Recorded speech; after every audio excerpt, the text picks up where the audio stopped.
Nick, Hmm. did you take the bus in here today? What do you mean? You got that fire in your gut? Tony, take your car in today? Huh? Huh? Nope. Anyone? Nope. All right. We're the Sports Buds. I am fire in your gut aficionado Chris Billings, joined by my co-host Nick Kerr, Anthony Reyes. Welcome, gentlemen. It's week one. We're here. Let's go. Nick, how do you feel to finally be here? I mean, it always just like slowly creeps up and then it's just finally here and it's always great. Ready for week one. Tony, how do you feel? Typically, fire in the gut is bad. It's bad, but I think it's good now because I like it. I'm like looking forward to it. I like wake up every day with the. I think that's a different issue, but I have that fire in the gut, and I like it. I'm Uh, looking forward to it. anyone's confused, we're referring to Jonathan Gannon's a pep talk, I guess, during training camp that, dear God, it was bad. All those people looked confused as to like, why would I take a bus into this facility? Like, but yeah, we're here, week one. I'll ask you this, gentlemen, because I'd say honestly, all three of us, much different than the beginning of last season. So, Uh, Nick, start with you. How do you feel going into this season compared to last season? I mean, sort of the same, but kind of different because last season I went into it not knowing, well, knowing what I would think would happen with pairing Jalen Waddle and Tyreek Hill, but wasn't really quite sure what the Mike McDaniel offense would look like with Tua. This year, it's more going into it knowing what it's going to look like, but more worried about everyone staying healthy. All right. Tony, same question for you. How are you feeling going into this season compared to last? I believe the phrase is tight butthole time. Pretty anxious. I think that as most Cowboys fans would be, I think this is going to be an eventful year one way or the other for that team. They do have a lot of expectations on them, and it's kind of just like I'd say like a tipping point on how they're going to move forward with Dak Prescott as their quarterback and how their decision making has gone, and it's like the final evaluation. I think because it's kind of like this headway where you have this balancing act that they got to figure out. So I'm anxious. I'm anxious because the best roster that they put on the field in probably like 10 or 15 years. It's Mm-hmm. very complete. I'm surprised because they haven't had good management. They haven't had good organization to like make those free agent moves. So it's like they finally are like, okay, putting their chips on the table, and they're like, we're going all in with this team. So that's why it's tight butthole time. I'm anxious. I don't know how it's gonna be, man. It's been a lot of heartbreak. It's been a lot of heartbreak, man. So I'll ask this next from both of you. If it doesn't work out, since you both have some pretty high expectations this season, unlike me, you just won't even get into me. Um, you both have some pretty high expectations. So I'll say this: if you don't meet those expectations and your season ends up being a disappointment, ultimately, what is the next step for your team? I'll jump back to you, Tony. What's the next step for the Cowboys if the season ends up kind of being a bust?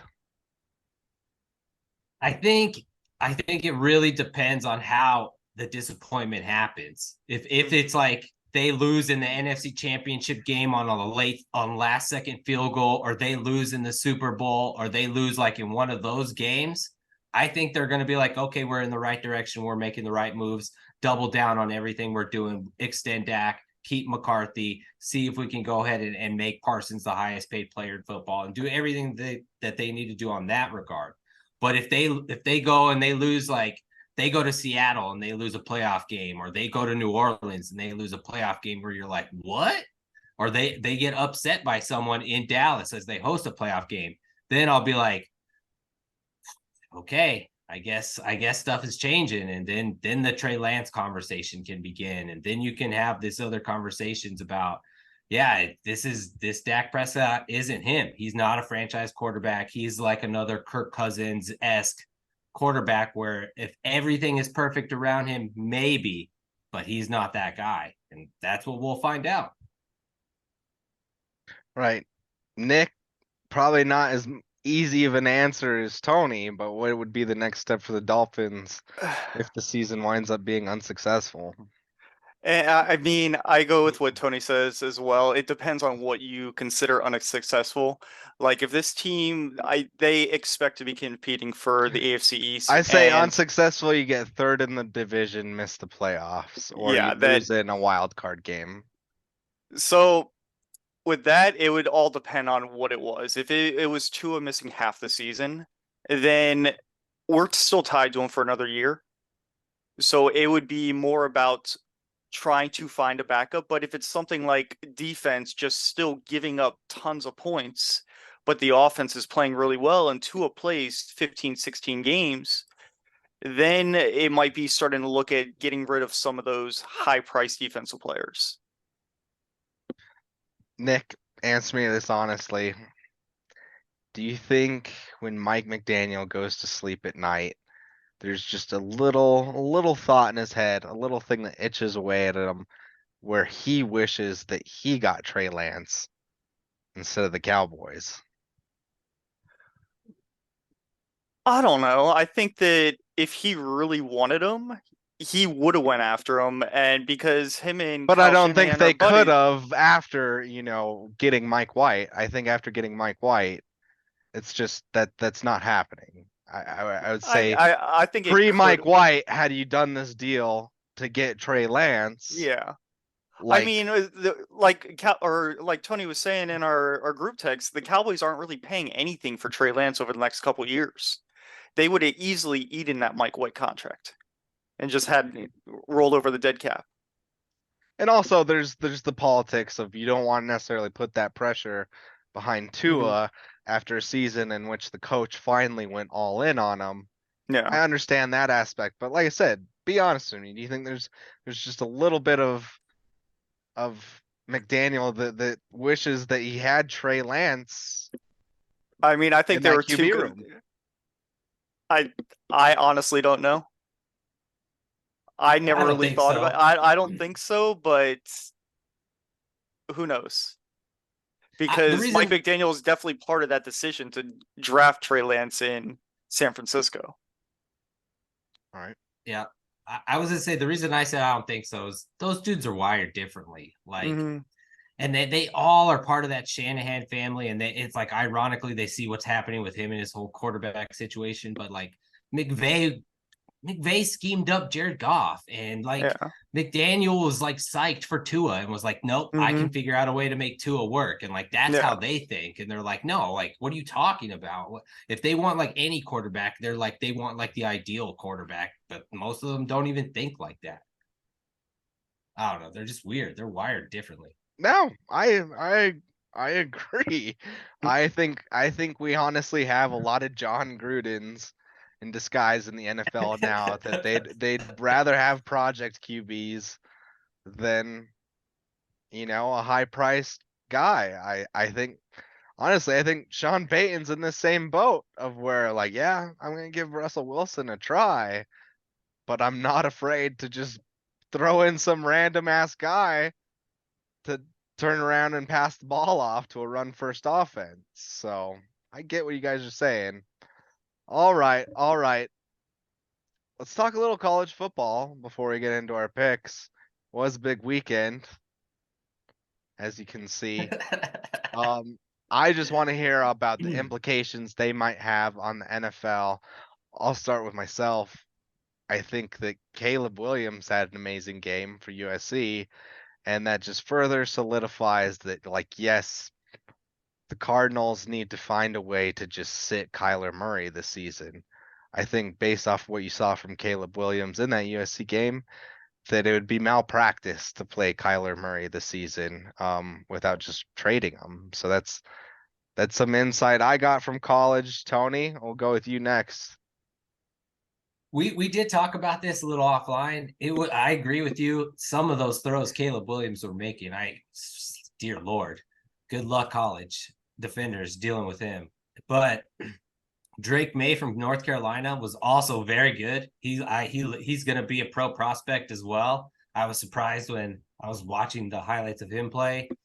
And then I haven't watched a lot of Washington play, but I guess this Michael Penix Jr. guy, they're saying that he could be an NFL quarterback. And then Colorado boy, Shedeur Sanders, they're saying that that's going to be a first-round quarterback. So the reason he's like talking about this, and I see we were discussing this, Nick, is because it's like the depth of that quarterback's coming in. This is way deeper than usual. 4 or 5 of these quarterbacks are definitely going to get drafted in the first round. Does that lower the value of that first pick, even if it is Caleb Williams? Like, is a team going to be like, hey, man, I'm going to trade up to number 2 and I'm going to get Drake May, or I'm going to get one of these other quarterbacks like the Sanders kid, or I'm going to stay at 10 and just get whoever falls to me. So that's what we were discussing with the elevated quarterback play in college. If that is coming into this next year, going to lower what we perceive to be the Cardinals' tank for the number 1 pick. So I don't know. That was Hey, I got lost halfway. Sorry. Nick. No, it's all good. I know you don't watch a lot of college football, No, so I'm gonna ask you this: not at all. How many years is Deion Sanders actually gonna last at CU? Give me an honest estimation here. At least 3. Okay. How many did you give Jackson State? 2? Yeah. I'm saying 2. I'm saying he's out of here in 2. So you gave That's a it. pretty, I'd say you gave a conservative figure by most people's minds. So, all right. We talked about a lot of other stuff in the preseason, so not much to talk about this week. So let's do it, boys. Let's jump into those week 1 spreads, the actual games of the week. All right. We'll start with Thursday night football. Lions versus Chiefs. We just found out Travis Kelce most likely not going to play. We originally had this spread at 5.5 points. I think it's only moved down to 5 points, so we'll stick with 5 points in this one. All right, Tony, I'll begin with you. Lions, Chiefs, home opener, Thursday night football. We're back. Who do you got? Chiefs, Patrick Mahomes at home, unveiling Super Bowl banner game. I even did some research because the last game there was no Travis Kelce, 2021. He missed a game because of COVID. Mahomes and the Chiefs beat the Steelers 36-10. The leading receivers were some guy named Derek Gore and Byron Pringle.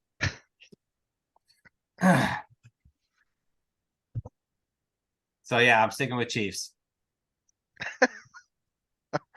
All right, I'm gonna jump to me first. I'm done picking against the Chiefs. I've learned my lesson. I've tried to get cute and clever with this team. No more. I'll just go with the safe pick. Also, I said last season, not picking the fucking Lions anymore. And not picking the fucking Lions here. Yep, I think Chiefs easily win by a touchdown or more. Honestly, I think this will probably be a double-digit win by the Chiefs. So, all right. So now that leaves us with Nick Kerr, our final pick for this game. Looks like how he's dressed. He's on a lonely island for this Yes. game. Nick, tell us why you're picking the Lions. As soon as it was announced that the Lions were playing in this game, I just had a feeling that they were going to pull some kind of upset. And now with the news of Kelce not playing, it just furthers my suspicion. And plus, I like this hat. Nick, do you think the Lions are just going to cover, or do you think they win I this game? I think they outright win this game. I All know right. Patrick Mahomes is great in September, but he has lost 3 times, so it could happen. Someone clearly didn't watch Quarterback. Now on Netflix. Check it out while you got some time between the Thursday game and the Sunday games. All right, Nick. Well, you're still dressed up in that tire. We're gonna jump to Titans versus Saints. New Orleans is favored by 3 points. You're picking the Saints. You're still I, on your lonely island there. I am. Tell us why you're picking the Saints. Just like I said in our preseason show, I think Derek Carr is just happy to get out of the AFC West. So I think he comes out firing. He's happy for his new conditions. Gets to play in a dome. Be nice.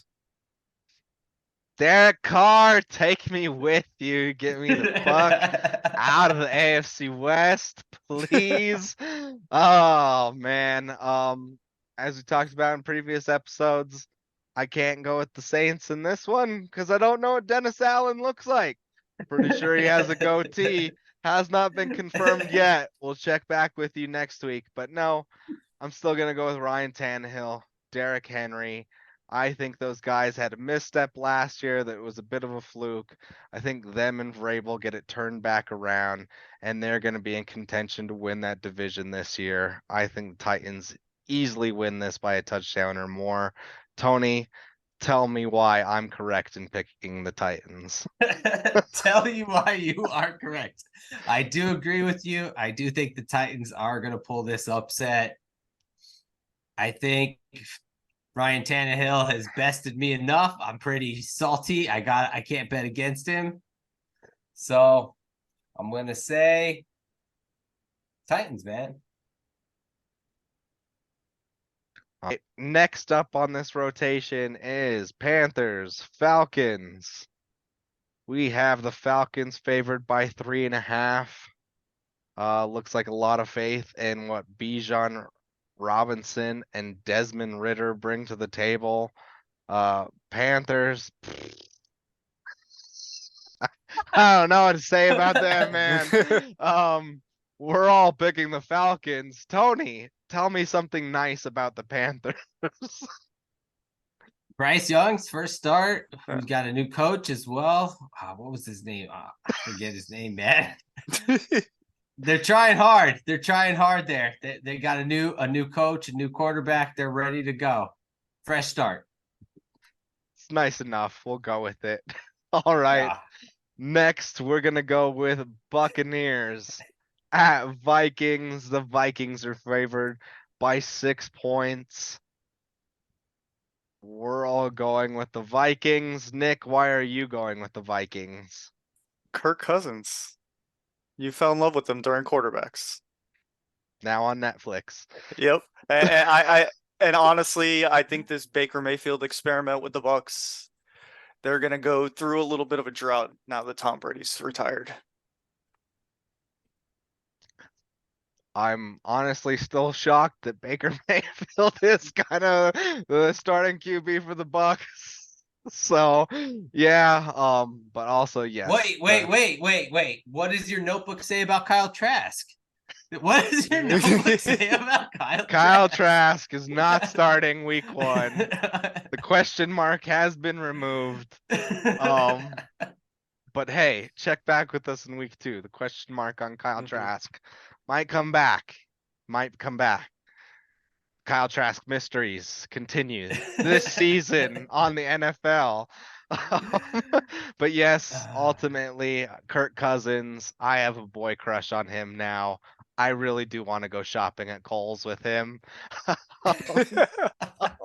I'm going with the Vikings. I think they're just going to continue what they did last season, which was steamroll through opponents, especially at home. So, moving on to another game in which we agree on, surprisingly, the Niners versus the Steelers in the Steel City.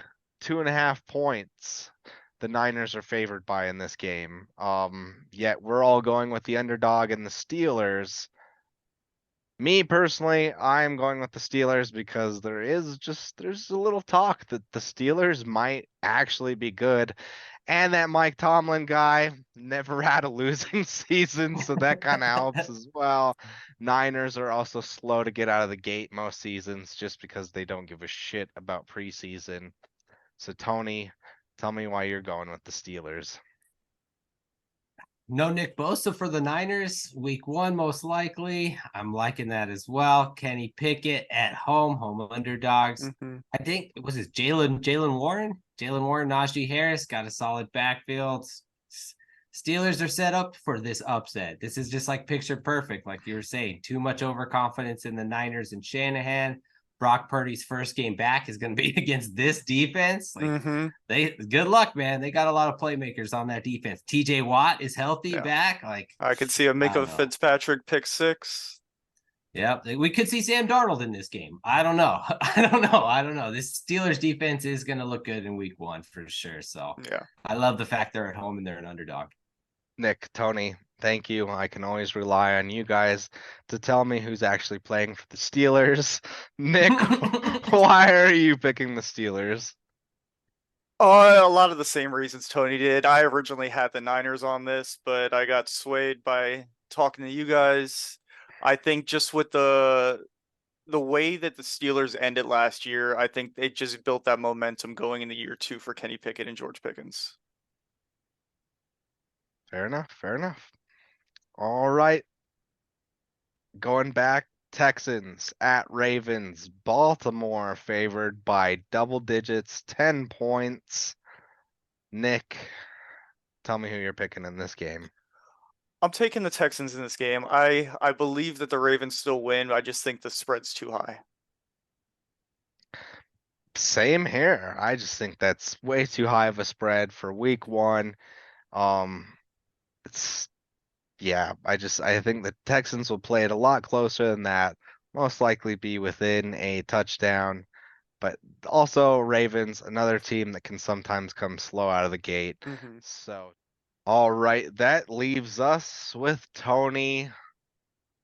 Based off of how he's looking, it looks like he might be on a lonely island for this game. So, Tony, tell us why you're picking the Ravens to go over double digits at home. You guys are cowards. I am just loving the fact that I'm on this lonely island because you guys are literally backing a rookie quarterback in his first start on the road against the Baltimore Ravens. Good luck.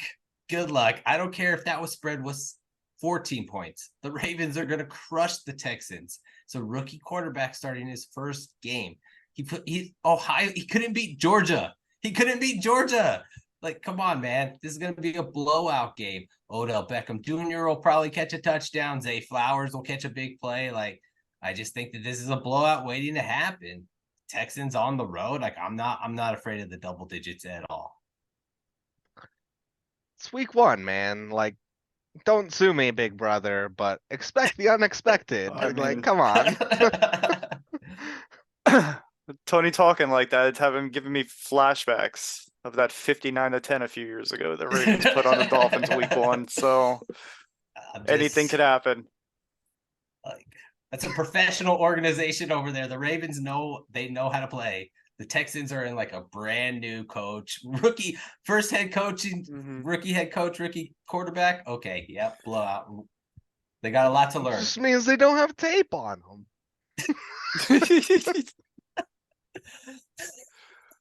Touche, sir. Touche. Right. No tape. Moving on. AFC North battle. Got the Cincinnati Bengals versus the Cleveland Browns. The battle for Ohio. Browns, the Bengals, Jesus, surprisingly only favored by 2.5 points. All right, Nick, I'll start with you. Who do you got in this game?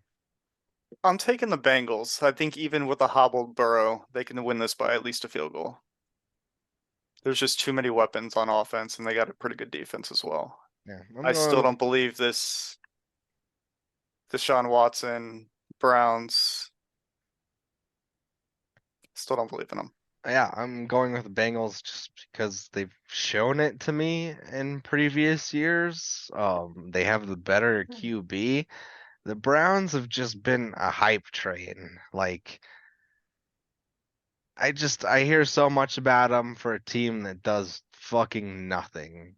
And honestly, at this point, same with Sean Watson. I hear a lot about a QB that just doesn't do anything. He's just a creep. That's about all I really know him for. Sorry, have to be honest, but he is. He's a creep. Going with the Bengals. I think the Browns get their ass kicked. Hope they do all season. Sorry, Cleveland. I love you. Tony, who do you got in this game?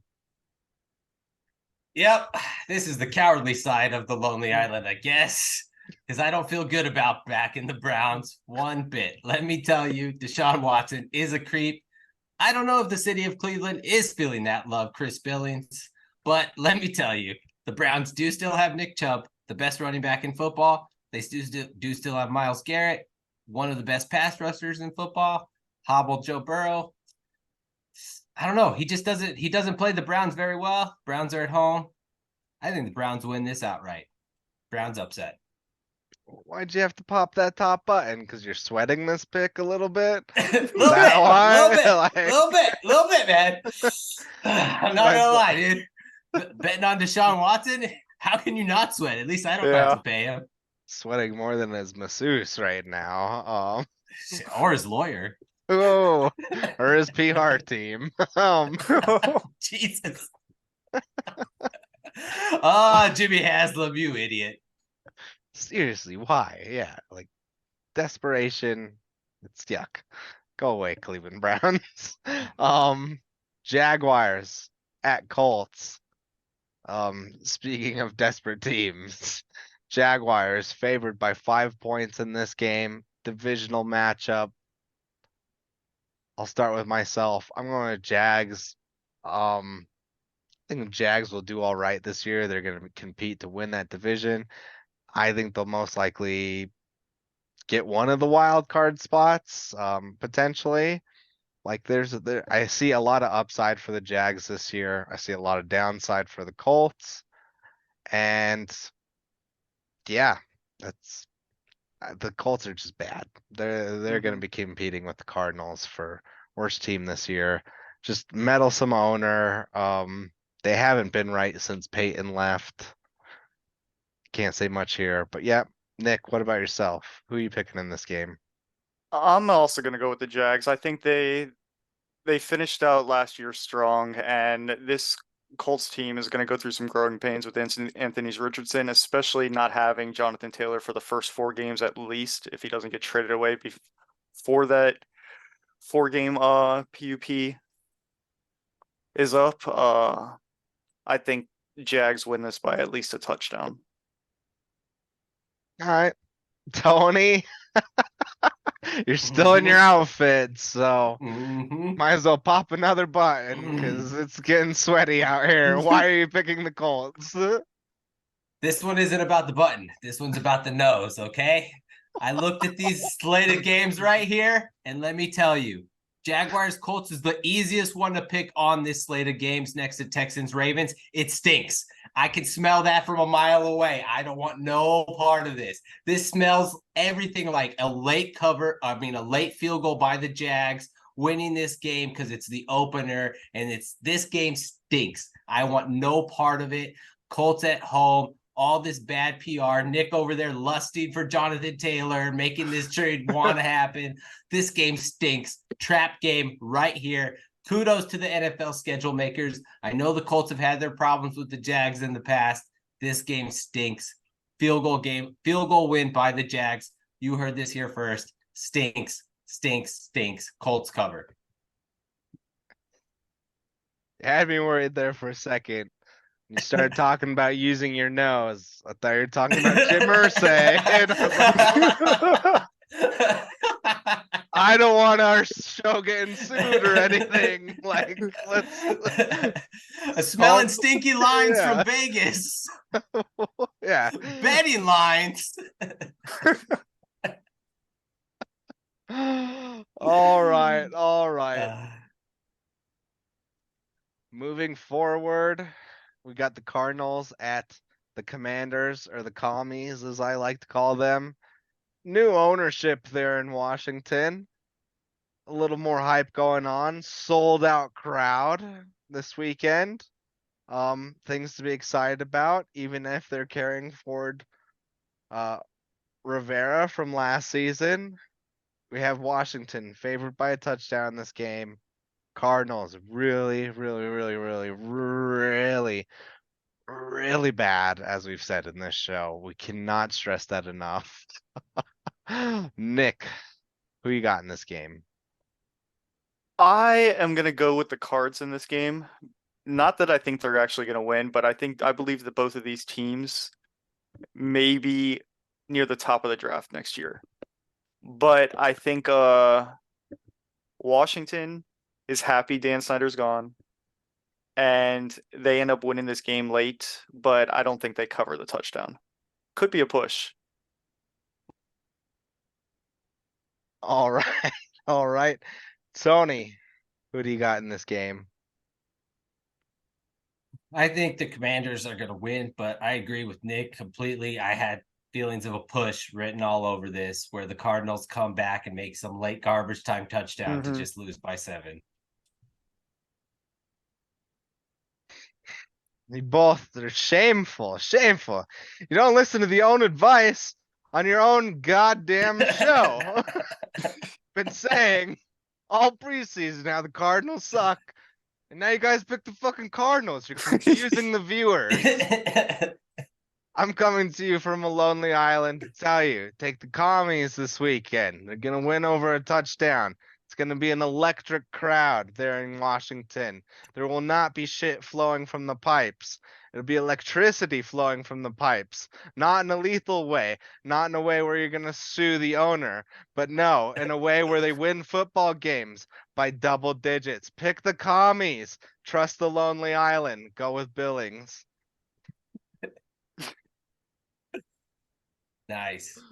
Nice pick there, Billings. Back in the Commies, huh? Back in the Commies. All right. Let's go to Packers, Bears. Looks like we're all picking the same on this one. Nick, tell us why you're picking the Bears. Because Aaron Rodgers is no longer a Packer, so that means he no longer owns the Bears as a Green Bay Packer. So I think that the Bears pull this one out. Jordan Love's first start. Fair enough. Yeah, you've heard me talk shit about the Packers all season. I do not believe in Jordan Love. They were a bad team with a Hall of Fame quarterback on their roster last year. There's no way they're going to improve. Bears finally get this monkey off their back.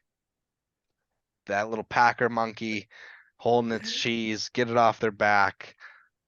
Bears win this one. Yeah, but would not be surprised if they lost. Tony. What caveat there at the end. Yeah, man, this is like a spirit win for the Bears, man. They've been beaten down so much by that other team. They got to at least win this one. Because if they don't, that's a bad sign for Justin Fields if they lose to Jordan Love like in his first start. Mm-hmm. And then it's like they're never going to beat the Packers if they can't beat him in his first start. It's not like it gets any easier. So, yeah, I think the Bears win this just on the momentum. All right. Dolphins at Chargers. We'll start with myself. I think you can guess that I am the outlier on this pick. I'm going with the Chargers. They have a great roster. I think they'll start hot this year, finish badly like they do in true Chargers fashion, but I think they will come out and win this game. Great roster on paper. Justin Herbert versus Tua. It's going to be a battle for sure. but I think the Chargers come out, win by a touchdown. And then also, as I always say in this show, you got the Dolphins traveling from the East Coast to the West Coast. Sometimes fucks people up. Not necessarily on week one Yeah. when you're already ready for this game, but fuck it. Those are the rules on this show, and that's why I'm picking the Chargers. Nick, tell me why you're picking your Dolphins. I mean, as it should be any surprise, of course I'll be picking the Dolphins.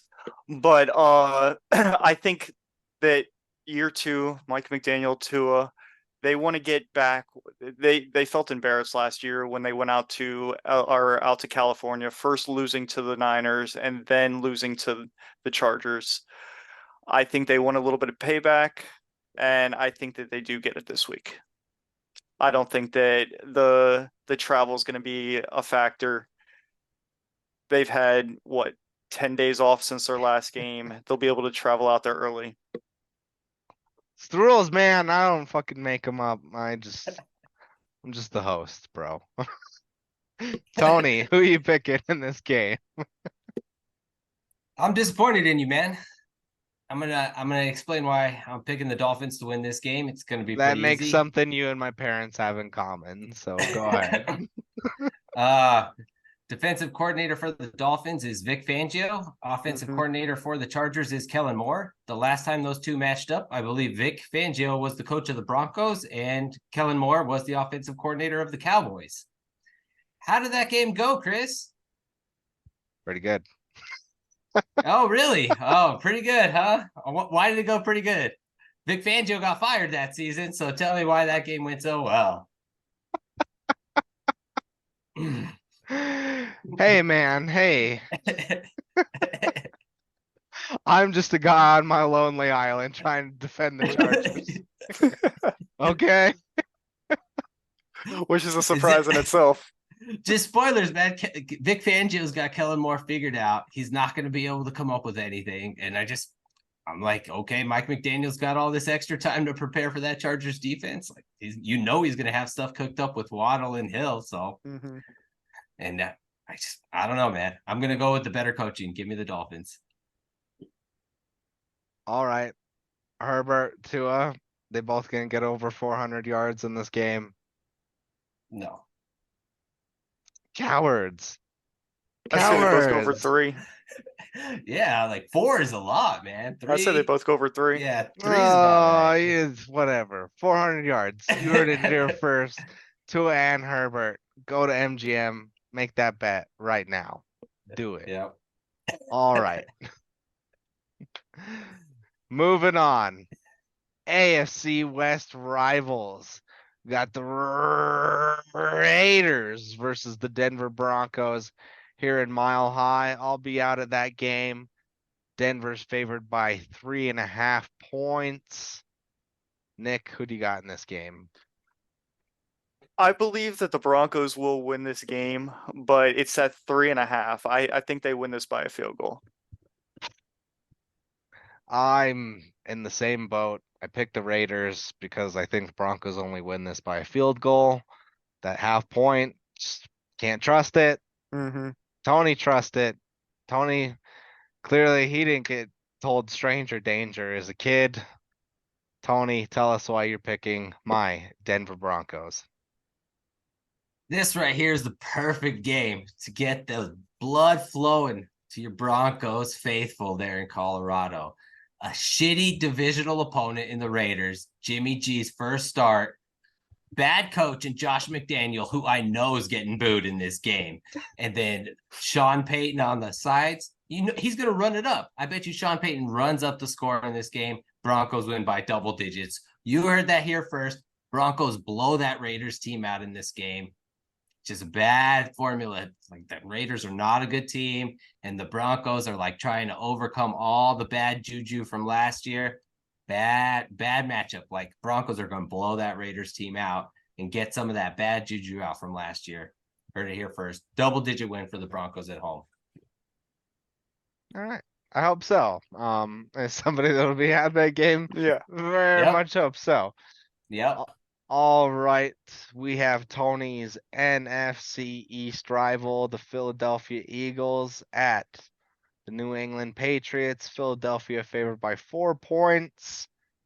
Start with myself. I'm taking the Eagles. The Patriots suck. That's my only explanation for this game. McCorkle Jones, just not the guy. Just gonna get killed in the trenches by that D line and O line for the Eagles. And then also, yeah, Jalen Hurts will run all over them. Although Bill Belichick, pretty good at containing those running QBs from time to time, but I think the aura of Bill Belichick starting to wane. Give me the Eagles. Nick, who do you got in this game? I am also taking the Eagles. For everything you just said, I think McCorkle. I think he's still going to be finding this offense. They will be better than they were last year because now that they actually have an offensive coordinator that knows offense. So I think they will be better, but I think there's just too much hype around this Eagles team. They're coming off losing the Super Bowl. I think they come out and put up some points this week. They come out and they beat that ass, I think is what the expression you're looking for. Tony, who do you got? Patriots cover, and this is why. His name is Matt Patricia, Nick. I don't know why you're afraid to blame him. He was horrible as an offensive coordinator. Pencil laminated play calls. I don't even know what Mac Jones was dealing with last year. Bill O'Brien is at least competent, and I think that having Belichick have this whole offseason to prepare for the Eagles, I think that game's a little bit closer than anticipated. I think he keeps those mobile quarterbacks intact for this first game, and I think it's closer. Eagles still win, probably by a field goal. Need to bring back the pencil. Matt Patricia, you idiot. Oh, yes, the pencil for laminated paper, but no, it's a mindset, Tony. It's a mindset. You're right. Don't- The rocket scientist, Matt Patricia, led the Lions to such glory and the Patriots offense to such glory when given the wheel. Hey, I'd say like based off of what Matt Campbell's done with that team, like that definitely puts to shame Patricia. So I digress. We love shitting on Matt Patricia and the Patriots. We'll move on. Another game that I think we're all in agreement with, weirdly, Rams at Seahawks. 5.5 points for the Seahawks. Tony, tell me why you're going with the Rams in this game. Rams aren't a good football team, but this is the healthiest they'll be all season. Sean McVay is going to cook something up, and this is a divisional game. It's a rivalry game. It's always close. 5.5 points is way too many points. Seahawks probably win. 5.5 is too many points. Give me the Rams covering. Yep, I'm going with the Rams. I just think I roll my eyes a little bit, but I think the Seahawks were just a little bit overhyped last season. I think they come back to reality this year. And also, I think a lot of people are just down on the Rams when they're not necessarily that bad. They're still a pretty good team. And so I think this is a game where they come out and show just that of like, oh, yeah, Rams still have some pretty good players on their team. And the Seahawks, they're pretty mediocre. So I think if nothing, the Rams are going to cover. That 5.5 points is just awkward. But I would tell you my intuition is the Rams are going to win this game outright. So, Nick, the floor is yours. Completely agree with what both of you guys said. I think these games between the Seahawks and Rams are always close. There's times they even tie. So I think just the 5.5 points between these two teams is just too much. Yeah, just one of those spreads that's red flag. 5.5 points, very weird. Considering just these two teams, their history, division rivalry. So yeah, my spider sense is tingling on this one. All right, that finally brings us to Sunday Night Football, a game Tony will be in attendance for. The Dallas Cowboys versus their divisional rival, the the New York Football Giants. Yes. Dallas is favored by a field goal in this game. Nick, I'm going to start with you. Who do you have in Sunday Night Football? I'm going Cowboys. I think they're clearly the better team. Is it that clear? I think so. All right. I'm picking the Cowboys as well. I think that they're probably one of the top teams in the NFC.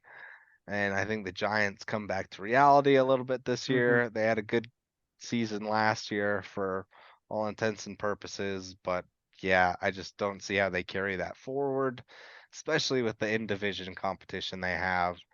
Tony, tell us why you picked the Cowboys. 10 in a row against the Giants, the Cowboys have won. That is a lot. And the Cowboys usually do pretty well in these openers against the Giants. I just think that they have a little bit better team. If they're going to lose to the Giants, I think it'll be later on this season. But I think in this game, Micah Parsons is he's ready to be unleashed, and Daniel Jones is going to be on the run. So I like the Cowboys' chances in that. Yeah, I'd say it's probably just the general consensus out there. The Cowboys are the better team. It's not necessarily surprising or shocking. So, yeah.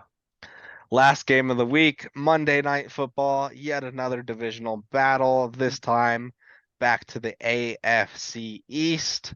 We have the Buffalo Bills versus the New York Jets.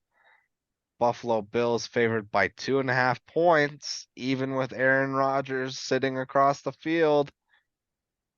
Tony, I'll start with you. Who you got in this game? Bills. Jets are not ready to win this game. Bills are a great team. They've shown that for the consistency of the past couple of years. This is the first game with Aaron Rodgers. It's going to take some time. I say this, but I want to couch it. Because if I'm wrong and the Jets do win this game, there's going to be insane fucking momentum for that team. And when the Cowboys play the Jets week 2. So that's why I'm like a little bit in the back of my mind. But I have faith in Josh Allen and the Bills in this opener. Bills 2.5. Give me that. They cover. In terms of storylines, if the Jets were to win this week, we would hear it nonstop. It would be aggravating. I very much do not want to wish that into existence. But objectively, I do believe the Bills are the better team, defense and offense. Jets, a lot of new pieces. That they just need to adjust to. And so, yeah, I'm going to go with the Bills in this game. I think they win by a touchdown here. Nick, who do you got in this game? I agree with you. I'm going with the Bills here. I think it's just too early in this Aaron Rodgers experiment with the Jets. I think they go through some growing pains, and this Buffalo Bills team has been one of the more complete teams over the last few years. I don't think this should have been the opening opponent for Aaron Rodgers. I'm sure the ratings for the NFL will disagree with you. Of course. I think Aaron Um, Rodgers would have rather started like how college football teams start with that practice game. Yeah. Yeah.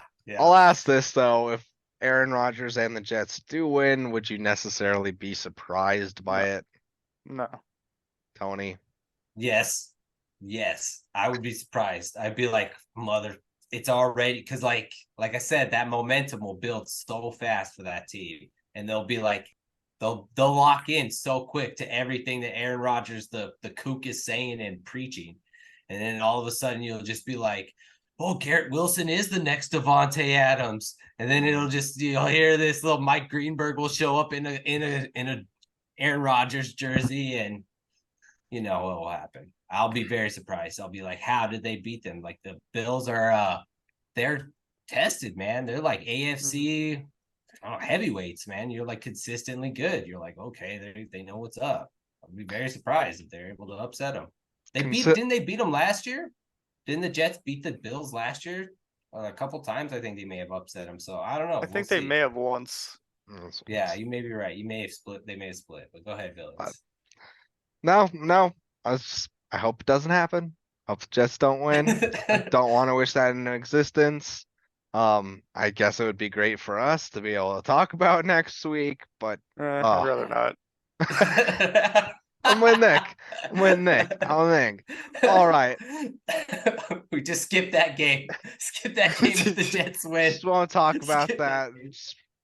What? The Jets and the Bills played? That's a shocker. All right. Picks are over. Final question of the night. Outside of your own personal team that you're rooting for, what are you most excited for this weekend? Tony, I'll start with you. Everything's back in order, man. The world is back in order. We've got 8 games going on Sunday. I don't even know if it can get any better than that. 8 games going on Sunday. I get to go to a game Sunday night. I mean, it cannot get any better than this. We get to start with Thursday game and we get all those games on Sunday. And then football's back, man. The NFL's back. The storylines are here. The drama is here. The best show on TV. I'm ready. I can't wait. Me personally, I'm legitimately excited to just see some of the young quarterback talent that we have in the league now. For once, it feels like we're not talking about a Manning or a Brady or like a Roethlisberger. We're talking about a lot of just newcomers, whether it's Dak, whether it's Tua. I mean, I'll even throw Kirk Cousins in that conversation, even though he's kind of a veteran at this point. I'm serious though, but like Patrick Mahomes, even just Jared Goff, all the new guys that we got starting out, Jared Allen. It's just like there's so much talent out there, and it will be great to see. Like it feels like Aaron Rodgers is kind of just the last of an old guard out there at the moment, and the league is just littered with young guys. So I'm excited to see that. Nick, what about yourself? I mean, you guys are stealing all the good shit. I mean, I'm obviously happy football's back too, and I'd like to see what it piggybacks off you, what the post Brady era looks like, because now you're right, we no longer have these Mannings or Brady or all those other quarterbacks like Breeze and all those. So it's actually this new era of quarterbacks. Like the oldest quarterbacks now, like you said, are like Kirk Cousins. Everyone else, all the other teams, I mean, obviously Aaron Rodgers is the oldest, but it is exciting seeing this new generation of quarterbacks. No, I mean, as the way it stands right now, like Russell Wilson, Aaron Rodgers, Kirk Cousins, like those are some of the oldest, like Ryan Tannehill, veteran QBs that we have in the league at the moment. Yeah, like we just have like a huge fresh crop. Derek Carr, I guess, would be considered another veteran at this point, but beyond that, like the league is fresh, and I mean, there's a lot of just talent that could arise from it potentially, and a lot of new rivalries that could potentially rise from it. So I'm excited for that, to see just what is this next generation of football going to be. So yeah, all right, week 1, we made it. We're back, guys. All right, that's the Sports Buds. Check us out on social media at the Sports Buds. You can also check us out on any of the podcast streams out there, Spotify, Apple, etc. Make sure you like, subscribe, follow to us on YouTube.